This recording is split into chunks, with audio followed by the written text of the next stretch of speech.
hard work, dedication. You said something about motivation at the start, and I said that motivation is not what matters, because it was definitely not motivation that kept any of these guys at the top of the sport or win world champs or titles or anything, because it's hard to have motivation every day.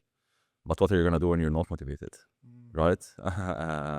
You obviously, when you're starting out on tour, you have to have motivation. Your motivation is to become world number one or to win the world championship. You know, you have that motivation up there that you're aiming towards. But when you get there, you know, most people won't get there. Most people won't get to world number one. But when you do get there, so you have to reset. Like, you've been through that process a number of times. I'm not sure, Nathan. Honestly, I would say everyone is different, but I would say, you see, when you talk about motivation, you're talking about feelings. It's a certain type of feeling. It's a certain type of emotion. You know, you see, when you get emotion in the way, you're showing a weakness here. You know, if one athlete is showing me that he's motivated, I'll know when he's not motivated, because it's two different characters, right? But if you're the same the whole time, which is hard to do, you're the same the whole time, I'm not gonna know whether you're up for it today, you're not up for it today. You know, I always believe that the moment you put emotions in the sport, especially when you play against players that in that category of players that are mentally very strong, they don't just study you as a squash player, they study you as a person.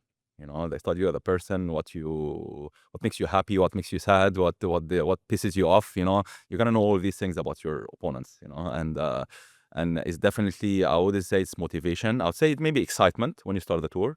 You're excited, everything is new, but it's definitely discipline. You know, it's the discipline to find ways, the discipline to train, the discipline to not want to lose, right? What kept me going? I hated losing. I really, really hated losing. I hated losing to my rivals. I, I don't know, you know, I would rather lose first round every day than lose in a final. Honestly, if I know before the final I'm going to lose the final, I'll just lose first day. Then what's the point of staying another 6-7 days for what? You know. So for me, it's hating losing to my rivals. I hated losing. I remember there was one year when Greg beat me in that match in the TUC, right? I was having quite a hard season for me, and at that time, my generation of players, like my age group, like Ali, like Gawad, like my brother was starting to step up. They were like already in the top 4, top 8, top 6 level, you know. And I lost to a lot of them that season too, not just to Greg, you know. And I remember, but that match especially hurt me, you know, because of everything that happened in the match and the way I lost. I remember when I went to that summer training, I had there was a picture of Greg, obviously when the way he celebrates, right? I had that picture on my wallpaper on my phone the whole summer. So every time I was doing a treadmill session, I was like, you freaking push yourself another set, you know? This is not acceptable. You gotta push yourself, you know? You gotta remember that match. I wanted to remember that match. I wanted to remember the match I lost to Ali that season. I lost to him by the pyramid that season. I lost to Gawad a few times, you know, and then people started, maybe Gawad is going to be over on top of me after that, you know, all these things, you see, because Gawad won the world champ that season, right? So all these things, you know, I didn't want to hear, you know, but it's not that I wanted to hear, I actually wanted to hear them.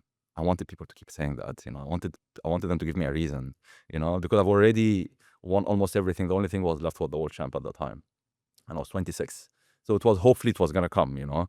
But at that time, I wanted people to just say, Shorbagy's time maybe is over. I wanted them to say, Gawad is going to become better. Ali's going to become better. My brother's going to become better. And I was like, keep it coming, you know.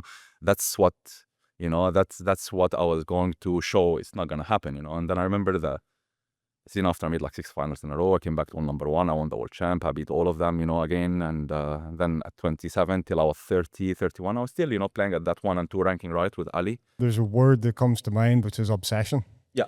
That you seem utterly obsessed and hell-bent to prove that you're the best in the world. Well, there is different ways of playing the sport, right? There is, as I said, there are players that attack your skill. There are players that attack the physical side of the sport. There are players faster than other. I always took the mental side of sport. That was the part I wanted to specialize at. I don't mind saying these things now because I'm at the end of my career, so I don't mind giving it away a little bit. But for me, I really studied the mental of sport, and I spent hours and hours of studying my opponents. I wasn't just studying their squash skills or how to play the game against them. For me was, if I'm talking to Tariq off court, I want to understand how he thinks. I want to understand how is he, what makes him happy, what pisses him off, how I can get inside his head.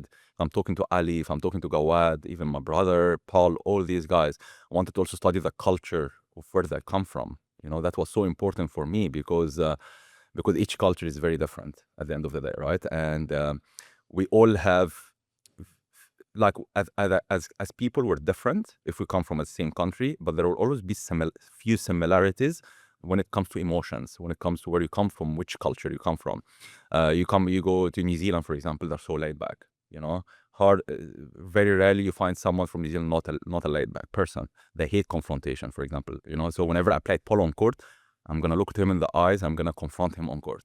That's getting inside his head. I don't mind telling him that now. To be honest, at the end of it, for example, with the French players, they're very emotional, and when they become emotional, they're quite negative on court.